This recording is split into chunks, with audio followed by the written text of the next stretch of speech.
আসসালামু আলাইকুম। আমার নাম ইশরাক ফারহান। আমি একটা ছড়া বলবো, যার নাম হচ্ছে আমি হব সকালবেলার পাখি। বন্ধুরা এনজয়। বন্ধুরা এখন শুরু করে যাক। আমি হব সকালবেলার পাখি, সবার আগে কুসুম বাগে উঠবো আমি ডাকি।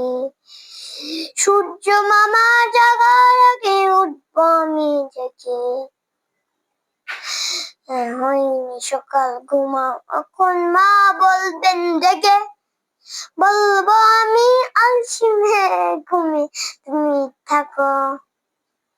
হয়নি সকাল তাই বলি কি সকাল হবে না গো। আমরা যদি না জাগি মা কেমনে সকাল হবে। তোমার ছেলে উঠলে মা গো রাত হবে তবে। আসসালাম।